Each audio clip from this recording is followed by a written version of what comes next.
اس عورت کو جہاں تک اس کو پراپرٹی میں حصہ دینا ہو یا اس کی مدد کرنا ہو یا راشن دینا ہو یا کپڑے دینا ہو یا کچھ بھی کرنا ہو، ان سب چیزوں سے بھی زیادہ اہم، زیادہ ضرورت اس کا نکاح کرا دے۔ یہ اصل ضرورت ہے آج۔ بیوہ عورت کا نکاح ہو، اس نکاح کے مسئلے کو آپ سمجھیے۔ میں آپ لوگوں کے سامنے اسلامی اصول بتا رہا ہوں۔ ہم جن لوگوں کی صحبت میں رہ کے ان کے طور طریقے، ان کا ذہن، ان کا اخلاق، انہی کی سوچ ذہن میں رکھے، اس لیے اسلام کے اصول آج ہم لوگوں کو تھوڑا سا سننے میں آیا تو ہم لوگوں کو ارے ایسا کہیں کو ہے بھائی، ارے ایسا کیوں ہے بھائی، یہ اچھا نہیں دکھ رہا نا، یہ اچھا نہیں لگ رہا نا، ارے کیسی باتیں بول رہے، ایسا لگ رہا ہم کو، کیونکہ ہم کو معاشرے کا اثر ہوا، سوسائٹی کا اثر ہوا اصل میں، اس لیے ہم کو آج اسلامی طریقے اچھا نہیں لگ رہے۔ ورنہ اسلام کسی پہ ظلم نہیں کرتا، کسی پہ ظلم نہیں کرتا۔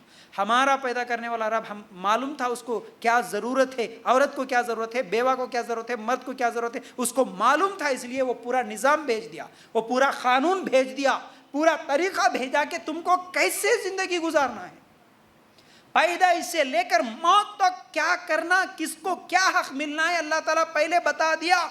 اگر اللہ تعالیٰ جیسا بتایا ویسا تم اگر دو گے ایک دوسرے کے حقوق، تو پھر کسی پر ظلم نہیں ہوگا، سکون کی زندگی گزرے گی۔ اب دیکھیے، میں آپ لوگوں کے سامنے کچھ اہم باتیں آپ رکھنا چاہتا ہوں، وہ یہ ہے دوسرا نکاح بیوہ کے لیے۔ جیسے کہ میں ابھی بولا، ہر عورت، ہر مرد، اب تھوڑا اچھی طرح سننے کی کوشش کیجئے، سنجیدگی سے سوچئے آپ اس مسئلے میں ہم لوگ بہت دور ہیں، ہمارا معاشرہ بہت دور ہے اس مسئلے کو سمجھنے کے لیے تیار نہیں ہے، اور کیا اس پر عمل کرنے کے لیے تیار نہیں ہے۔ لیکن آپ اگر سنجیدگی سے سوچیں گے، یہ کتنا بہترین حل ہے اصل میں بیواؤں کے لیے، کتنا بہترین حل ہے۔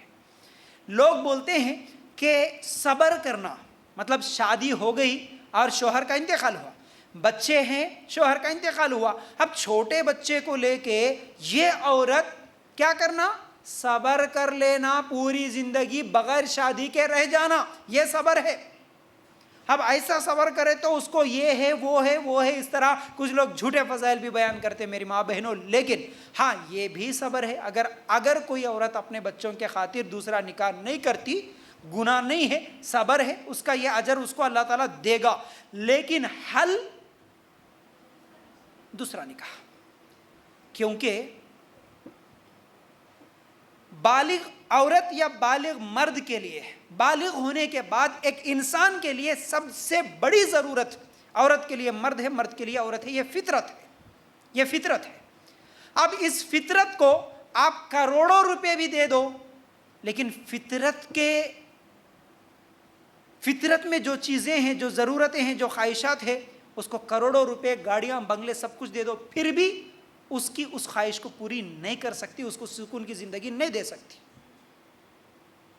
اب چھوٹے بچوں کو لے کے کئی عورتوں کا نکاح ہو جاتا ہے، پہلے تو 15 سال، 14 سال، 16 سال میں بھی نکاح ہو جاتا تھا، ابھی اگر کسی کا 18 سال میں نکاح ہو گیا، سمجھیے 1 سال نہیں ہوا، 6 مہینے نہیں ہوا، انہیں حمل سے تھی، اس کے شوہر کا انتقال ہوا، ایک بچے والی۔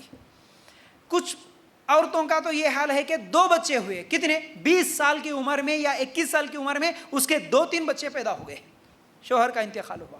اب کیا کرے، وہ 2 بچوں کو کون دیکھنا، 20 سال کی عمر میں بیوہ، 21 سال کی عمر میں بیوہ، 60-70 سال تک بغیر نکاح کے بچوں کے خاطر رہتی۔ اب آپ کو اب ایسی عورت کو کوئی بھائی یہ کہے، کوئی باپ یہ کہے، بیٹا تیرے کو ہر چیز ہم دیں گے، کوئی ضرورت نہیں، سسرال والے یہ کہیں گے تمہاری ہر چیز، ہر ضرورت ہم پوری کریں گے، آپ کو گھر بٹھا کے کھانے کا، پینے کا، رہنے کا، کپڑوں کا ہر چیز دیں گے، تو بھی آپ اس کے اوپر ظلم ہی کر رہے۔ اگر آپ اس کو نکاح سے روک رہے تو، آپ اسے نکاح سے روک رہے تو ظلم ہے یہ۔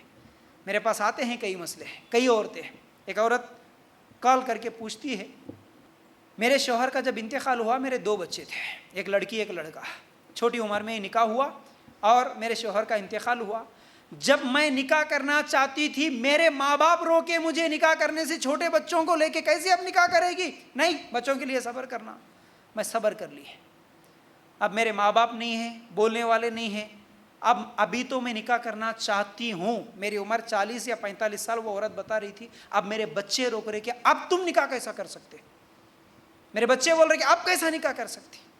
یاد رکھو بہت سارے لوگ یہ بولتے نا, ارے ان کو کیا ضرورت تھی جی نکاح کرنے کی, بہت سارے لوگ. اب یہ جو جملہ ہے نا, ان کو کیا ضرورت تھی, وہ بیوہ عورت کو ہو یا پھر کوئی مرد بھی ہو جس کی بیوی کا انتقال ہوا ہو, یا پھر کوئی مرد ہے جو دوسرا نکاح کرنا چاہ رہا ہے, یا کوئی بھی نکاح کا معاملہ آتا نا, کیا ضرورت تھی ہوں گی ان کو نکاح کرنے کی, تمہارے کو کیا معلوم ان کو کیا ضرورت تھی, ہے کہ نہیں, تمہارے کو کیا معلوم بھائی ان کی ضرورت کیا تھی. ہم آسانی سے بول دیتے کیا ضرورت تھی ان کو, کہتے, لیکن ضرورت سب سے بڑی یہی ہے, یہی ہے. لیکن آج نکاح سے روک کر بہت بڑا ظلم کر رہے ہیں. اور یہ ضرورت ہے, جیسے کھانا کھانا ایک انسان کی ضرورت ہے نا, کھانے کے بغیر نہیں رہ سکتا.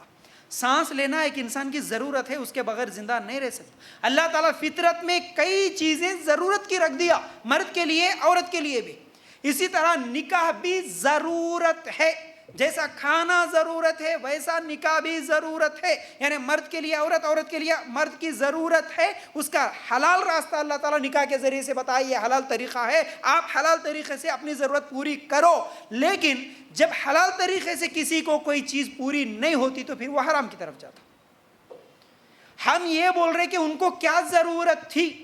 کوئی بچہ یہ بول سکتا ہے کہ اماں اب تم ہماری امی ہیں, آپ کو کھانے کی کیا ضرورت ہے, نہیں کھانا بول سکتے, نہیں بول سکتے. اسی طرح امی کو اگر باپ کا انتقال ہوا, ان کو نکاح کی ضرورت ہے, تو کوئی بچہ بھی یہ نہیں بول سکتا امی تمہارے کو کیا ضرورت ہے اب نکاح کی, نہیں بول سکتا. کوئی رشتہ دار نہیں بول سکتا کہ آپ کو کیا ضرورت ہے نکاح کی. یہ باتیں بولتے نہیں, شاید آپ لوگوں میں کوئی بھی نہیں سنے ہوں گے جو باتیں ابھی میں بول رہا ہوں. اسلام کیا کہتا ہے, اب یہ سنے نہیں, یہ ہوتا نہیں, اس لیے پہلے سے جیسا چل رہا ویسا چلنا ہے, یا تو گھٹ گھٹ کے رو رو کے ویسے ہی زندگیاں گزار لینا ہے, اپنے ناخواہشات کو کچل دینا ہے. پھر اس کے پھر برے نتیجے جو ہوتے ہیں نا, بڑے خطرناک نتیجے نکلتے ہیں اس کے, آپ کو نہیں معلوم. اس کا اثر جس عورت کا جوانی میں اس کے شوہر کا انتقال ہوا ہو, وہ اپنے بچوں کے خاطر نکاح نہیں کر کے گھٹ گھٹ کے, یا سماج کی ڈر سے یا رشتہ داروں کے ڈر سے گھٹ گھٹ کے زندگی گزاری ہو, یا تو وہ زنا کرے گی, بدکاری کرے گی, یا وہ بھی نہیں کرتی, اللہ کے ڈر سے زندگی گزارنے والی ہے, تو وہ دماغ پہ بہت بڑا اثر ہوتا. اس کی ایک عمر کے بعد خطرناک بیماریاں اس کی زندگی میں دیکھنے کو ملتے ہیں. ڈپریشن کی شکار وہ ہوتی, جادو کی شکار ہوتی, جتنے بھی جادو جادو بول کے جو چیختے چلاتے, بہت ساری چیزیں جو ہوتی نا, یہ سب چیزیں وہیں سے آتی, جو ظلم سہ کر کسی کو بتاتی نہیں. جو کسی کے اوپر بھی اگر ظلم ہوتا بچپن سے یا بعد میں, وہ اپنے آپ کو کیا ہے کنٹرول کر لیتی ہے. کسی بھی چیز پہ ظلم ہوتا ہے تو بعد میں اس کے نتیجے نکلتے ہیں 40-50 سال کی عمر کے بعد, بیماریوں کی شکل میں سائیکو بن جاتے, ڈپریشن کے شکار ہو جاتے, گالیاں دے دیتے ہیں, توڑ پھوڑ دیتے ہیں, چیختے ہیں, چلاتے ہیں, بہت ساری چیزیں ایسی ہوتی.